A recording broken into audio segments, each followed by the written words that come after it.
Welcome to the deep dive. Today, we're looking at something maybe a little under the radar for pet health, but definitely important. Microsporidiosis. It used to be called Encephalitozoon. Quite a mouthful. That's right. It's maybe not discussed as often, but it can have a real impact. We've been looking at some material from canine and feline microsporidiosis. Yeah, trying to get to the heart of it. Exactly. It's a parasitic disease, and, well, understanding the basics is really helpful for pet owners. Right.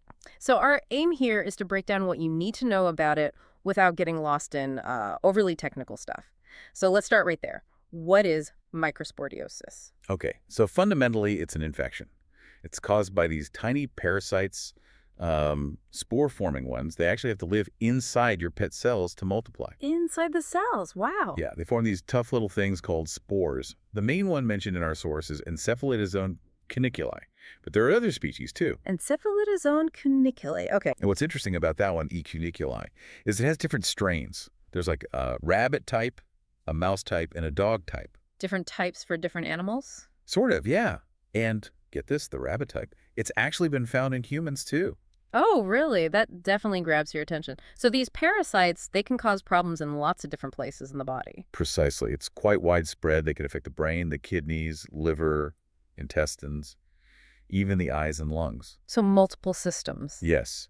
The source notes it might not be super common diagnosis-wise in the U.S., but maybe more so elsewhere. But the potential reach is broad.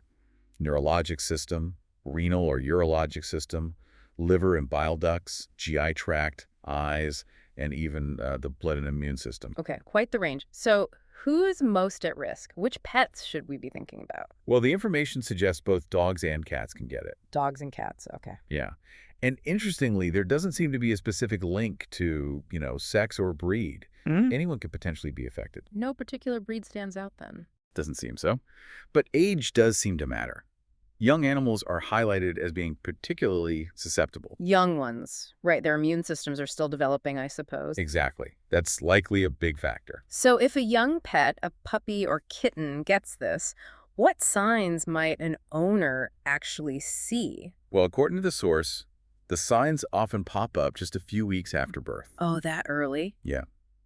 And it could look like, well, things like stunted growth or just sort of failing to thrive. Yeah. They might seem generally unwell, lethargic, maybe depressed. Just not doing well overall. Right. And loss of appetite, weight loss, that often goes along with it. Then you can get into kidney issues, nephritis, which is kidney inflammation, and that can progress sometimes all the way to renal failure. Wow, okay. And I think you mentioned neurological issues earlier. The source seemed to detail some pretty serious ones. Absolutely. That's a big part of it for some animals. The neurological signs can be varied. You might see convulsions or changes in behavior like sudden viciousness or biting. Behavioral changes, too. Yes. And strange vocalizing problems with balance and coordination. Ataxia, we call it. Maybe walking in circles. Or that odd high-stepping gait called hypermetria. That hypermetria, like they're marching almost. Kind of, yeah. Lifting their paws way too high. Right. And on top of that, ocular problems. Things like cataracts, inflammation inside the uveitis, and even blindness. Goodness. It really covers a lot of ground symptom-wise. Sounds like it could be hard to pin down just based on signs alone. It really can be because it mimics so many other things. So how does it actually spread? How does one animal pass it to another? The source lists a few main routes. The big ones are ingestion, so eating the spores or inhaling them. Breathing them in. Yeah. Right. It can also be passed transplacenally, meaning from the mother to the fetus during pregnancy. Ah, okay. Before they're even born. Exactly. And less commonly, maybe through broken skin or mucous membranes, like if there's a wound. But the key thing for spread is that infected animals shed the infectious spores. Where do they shed them? In their urine, their feces, and also in mucus. Okay, so contaminated environments are a risk factor then. Hygiene must be important. Hugely important. And the source also mentions another way eating infected tissues. Like if a dog or cat catches a rabbit or mouse. Precisely. If that rabbit or mouse was infected, consuming it could transmit the parasite. And it also flags kennel situations as a potential risk. Makes sense. Close quarters, higher chance of exposure. Yeah, probably increases the odds of encountering those spores in the environment. Okay, so we've got this parasite affecting multiple organs, spreading in various ways, causing a whole range of signs. Diagnosis sounds like the next big hurdle. The source said it's tricky. That's definitely a major point. Diagnosing microsporidiosis isn't straightforward, and sadly, it's often confirmed only after the animal has passed away, post-mortem. Wow. Yeah. And the source also suggests asymptomatic infections are likely quite common. Animals might have it but show no signs, which makes it even harder to get a handle on prevalence. And because the signs are so varied, vets have to rule out other things first. Exactly. They need to consider a list of differential diagnoses, things that can look similar. The source mentions stuff like rabies, canine distemper, canine herpes virus, other parasites like Neospora or Toxoplasma, even things like hydrocephalus or in cats, feline panleukopenia, or general septicemia. Quite a list to work through. So what tests can be done if a vet suspects this? There are several approaches, though none are perfect. Mm-hmm. Routine blood work and urinalysis might show some clues. Like what? Things like anemia, maybe changes in white blood cell counts like high lymphocytes or monocytes. Elevated liver enzymes could be a sign. Signs of kidney trouble, like azotemia. High protein levels in the blood. Or, in the urine, maybe blood or protein. Okay, so general indicators something's wrong. What about more specific tests? Then you get into things like serology. That looks for antibodies the pet's immune system makes against the parasite. Like testing the blood for exposure. Essentially, yes. There are different tests like IFA or ELISA. The source even mentions specific antibody levels that might suggest an active infection. There's also PCR testing. That looks for the parasite's actual DNA. It's mentioned as being very accurate, but the downside is it might not be available everywhere. Limited lab availability. Right, practicality is an issue. What about looking at tissues directly? That's histopathology. Examining samples from affected organs, brain, kidney, liver, eye, whatever, seems affected under a microscope. But the parasites themselves can be hard to spot with standard stains. So you need special techniques. Yeah, the source mentions special stains like trichrome, calcofluor whites, or fungi floor. These make the spores easier to see. Looking at fluid samples, like from the eye, cytology, that has pretty low sensitivity, unfortunately.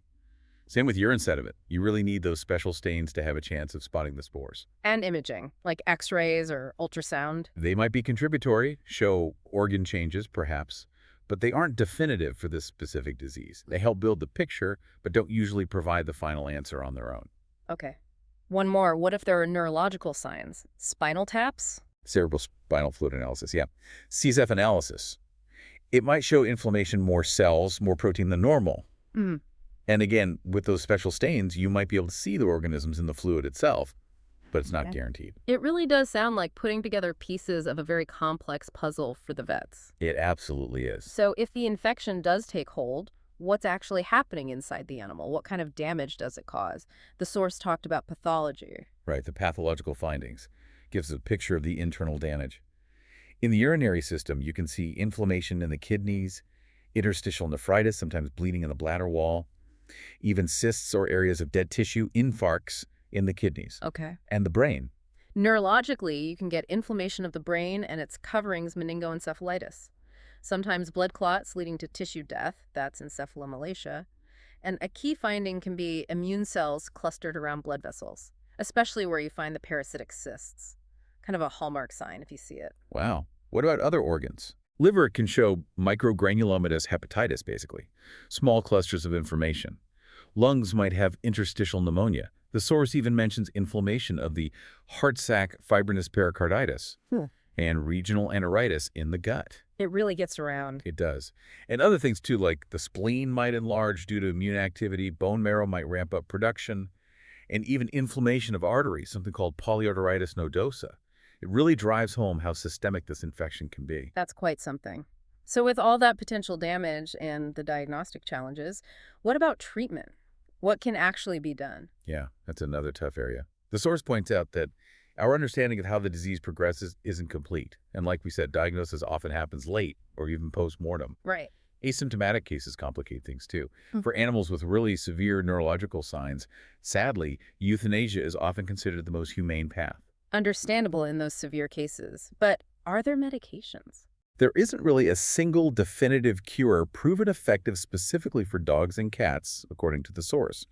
But it suggests certain drugs might be helpful. Benzimidazoles, a class of anti-parasitic drugs, particularly one called albendazole. Albendazole. Okay. Based on what? Based on it working against this parasite in mice and also in human cases. So it's extrapolated.